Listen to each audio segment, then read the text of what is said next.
Ayo, what is up everybody? ASUS Samurai 7 here, and if you haven't heard, Stone has finally released their August dev blog called Tidy Up Time, and in that they go over a bunch of Build 42 news, like when it could be coming out, along with some of the struggles the team have been facing. Anyway, if you guys find this video helpful, consider leaving a like and subscribing. It's quick to do and really helps out my channel. Anyway, without further ado, let's get straight into the dev blog.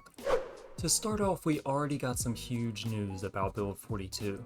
Stone starts off by saying at the moment they are fixing and polishing our current internal build to get it ready for a more formal, internal closed testing amongst a slightly wider set of gameplay testers. They continue by stating, there's still a few items from the crafting revamp still to come in, and some optimization we hope to include. But overall, we are pretty much feature complete. The path ahead is predominantly bug fixes, balancing, and internal closed beta testing, and preparation for an unstable release. Which to me sounds like Build 42 should be coming pretty soon. They go on by saying there isn't currently a date on the unstable, and it will depend heavily on how many serious bugs they have to resolve out. Right now, there's elements of Build 42 that we know aren't fun, and there are also some showstoppers that we are in the process of erasing. While the first unstable beta clearly doesn't need to be perfect, it does need to be fun, and as balanced as it could be, especially considering the amount of time it's taken. So it seems to me like Stone wants to make sure that Build 42 has as few bugs as possible. They back my statement up by saying while we desperately want this to be out, we keenly feel the community's pain, and we don't want to put out enough build and disappoint anyone after the long wait. So we'll take the testers' feedback seriously and won't shy away from investing time into addressing any of the big concerns they may have, or mega bugs that they may report. And for any of y'all wanting an official date on Build 42, they say it's not going to be out immediately, but also considered as a clear roadside pointing towards us kicking the unstable out of the door, and the light at the end of the tunnel getting brighter. So I'm hoping for at least by the end of the year, if not then maybe January or February. The next section of this dev blog is titled Single Player Unstable Beta. It starts off by saying, as many will be aware, the unstable beta of Build 41 was released with multiplayer disabled. During that time, the multiplayer was being rewritten from the ground up to work on the new animation system. They again plan to release Build 42 unstable with multiplayer disabled, and they say this is for several reasons, but it will primarily mean that we can address single player issues in the unstable beta in more bite-sized chunks without drowning in bug and issue reports. And it will also allow the multiplayer team a little extra time to fix up and polish their side. For all you multiplayer fanatics, they say a lot of huge changes have been made to improve the security of it, with changes such as server-side inventory and countless other anti-cheat measures to make the game more server authoritative to help secure servers from being sent any kind of spoofed commands that will cause issues with cheaters and such. In addition, there have been many optimizations and improvements made to deal with lag, optimize zombie movement, prevent rubber banding, and so on, which will hopefully lead to a more enjoyable multiplayer experience. However, they do say they are having issues with anti-cheat, so they recommend using a whitelisted community for Build 42, which kinda sucks still that they haven't found an anti-cheat. Hopefully one day we can play multiplayer without cheaters running around.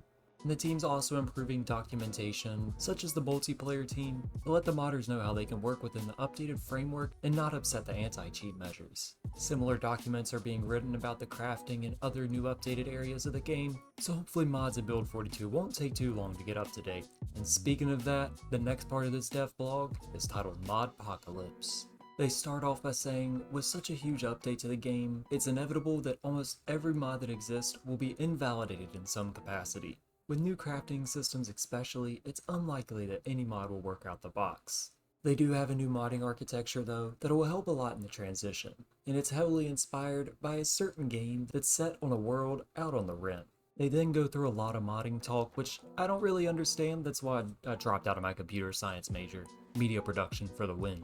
But anyways, to summarize it all up, they say what this all will mean is that when modders update their mods to work with Build 42, they can leave the Build 41 files within the mod package and continue to work on their Build 41 content as and when they desire. Simultaneously, however, they'll be able to support the Build 42 beta without destroying that compatibility with Build 41 stable. From that point on, they'll have much more intelligent versioning to allow for extra power to update their mods in ways that won't be destructive to older builds of the game. In addition to this, Build 42's new mod load order functionality will make submods and mod packs a lot easier to create. Finally, because of these huge changes and the likelihood that a few mods will be out of work when Build 42 first releases, they currently plan to automatically disable all mods on the first load. and Build 42 will be unable to load any of the Build 41 mods until a workshop item has been prepared using a Build 42 directory. They're basically doing this just to limit the amount of bug reports they're going to get when Build 42 first drops. The next part of the dev blog states that they are pretty much feature complete, with some crafting elements still on their way. There's still some various issues in the testing build they need to work out, like unexplained and endless explosions in the deer and bunny populations, out-of-memory issues, and combat irregularities. And to get the first beta out as quickly as possible, they're going to release it without the entirety of the new medieval post-apocalyptic village crafting possibilities they intended in the long term. As with blacksmithing, pottery, smelting, weapon-related carpentry, carving, and etc., there'll be plenty still to chew on.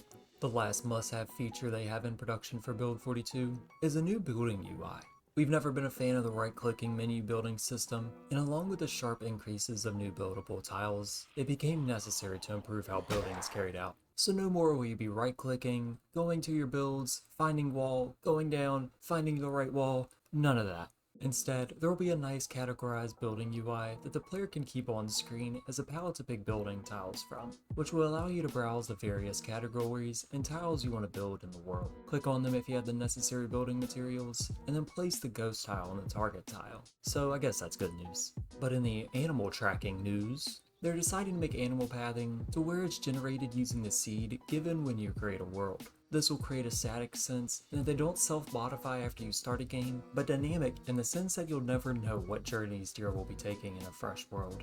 In the future, they say they're going to work on regenerating these paths if they're overhunted, so that'll definitely add a more realistic feel to it. They also show off some new tailoring items, so anyone who's interested in that, or living out on the land in general, this is going to be very interesting for y'all. And in this video, you can go ahead and see the new crafting menu that they have.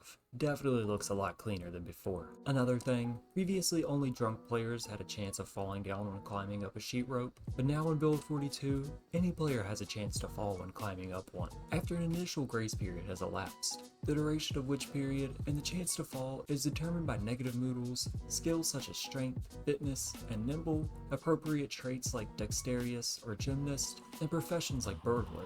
Additionally, characters will accumulate muscle strain if they climb up ropes enough time, and without resting.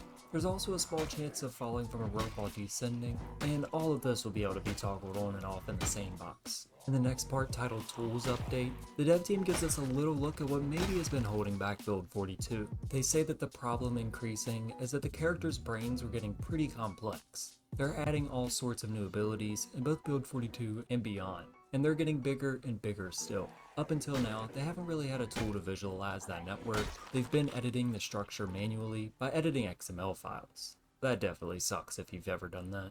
When trying to incorporate a new feature or figure out why a character is doing the wrong thing, it's always taken a lot of manually parsing reams of network security, and it's slowed integration down.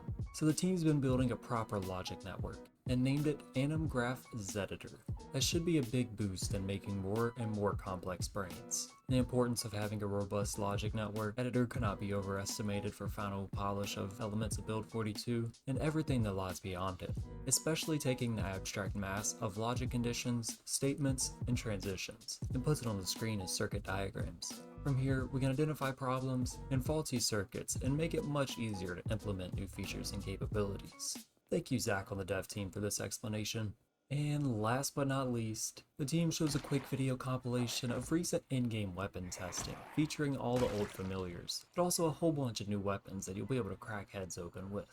So I guess while I'm doing this outro, enjoy the bashing of zombies' heads. Thank you all for watching this video, and if you enjoyed it, be sure to give it a like. And if you're new to the channel, subscribe while you're down there. Also, if you guys want to talk to me outside the comments, be sure to join my Discord in the link down below. And anyway, my name's SS Samurai 7, and I'll see you all in the next video. Peace out.